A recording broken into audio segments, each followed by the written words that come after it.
Hello, I'm Jordan Bassett. You're watching NME. We're here with Rag and Bone Man at Bestival. Hello. How are you doing? I'm alright, mate. How have you found Dorset so far? I've only been here about an hour, so yeah, it was pissing down with rain for the whole journey up here, and pretty much since about 10 minutes ago. So yeah, it's a bit wet and wild. Yeah. Are you looking forward to the main stage later? Absolutely. I look forward to every performance. How's your festival season sort of been so far? Madness. Absolute madness. Yeah, this is our, is it 52nd festival today? Oh my god. Yeah. What have the highlights been for you? We went over to the US and played some festivals there. Went to Canada, played a festival there. You know, like to other countries I've never been to before, and seeing receptions from people, you know, that far away. Been crazy. Yeah. Yeah. So this has been a really big year for you, and it feels like you kind of found success the old-fashioned way. You know, it's like quite a slow burn. Yeah. Do you think that that's better in the long run than having like sort of overnight success?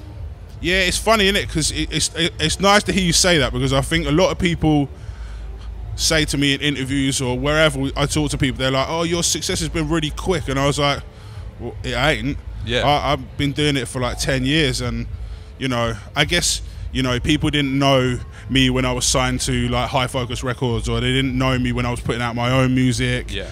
And doing the various different things I've done until I got to this point. So yeah, that's kind of nice that you recognise that, I guess.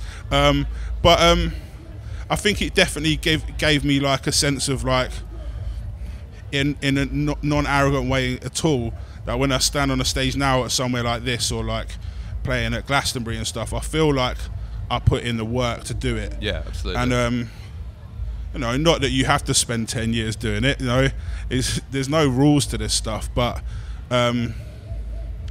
I've never been like a fan of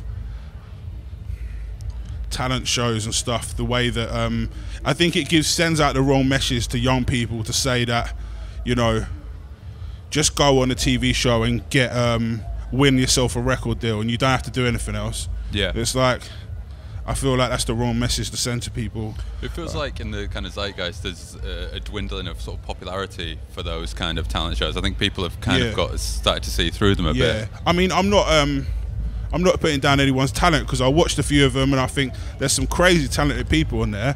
But like, before you go and do your thing on a talent show, why don't you just try to be a musician first? You know, write some songs and go out and perform and stuff. You don't have to do that. So. How do you think you've changed as an artist or a performer since those early days? Well, as a performer, when I first started, I was very shy. I didn't want to look at people in the eye, and I didn't want to face people. It was quite difficult. But I've definitely got more confident. I wouldn't say I'm still not a massively confident person on stage, but I do love it and I enjoy it. So. And I've kind of learned ways to conserve my voice a bit more, because I never had any musical training in any shape or form. So I just sung the way I felt, you know, it sounded best to sing. And it wasn't always the right way, because I would peak too early and I'd mess my voice up for later on. So in that sense, yeah, I've definitely learned lessons. You know? And having people around you that inspire you, and working with good musicians, you learn stuff from them. So yeah, everything's a learning curve. So what is the rest of the year looking like for you? It's looking good, actually. I'll get to go back in the studio really soon and kind of etch out what I want the second album to be like pretty soon, actually.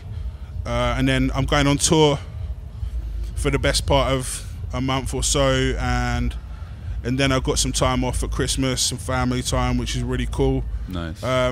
And then next year I'll probably get back on the road in between working on the second album. Oh wow! Okay. I've got some songs ready. You know, I've been working on songs, and yeah, I know exactly what the next record's gonna sort of sound like. So I just need to get in and do it, really. Okay, great. What can you tell us about the second record?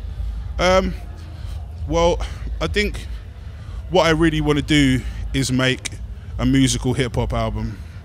I think I really, really want to sort of delve into that side of me, but I also want it to be musical. So and some collaborations as well. I have my eye on some collaborations. So, how do you mean when you say musical?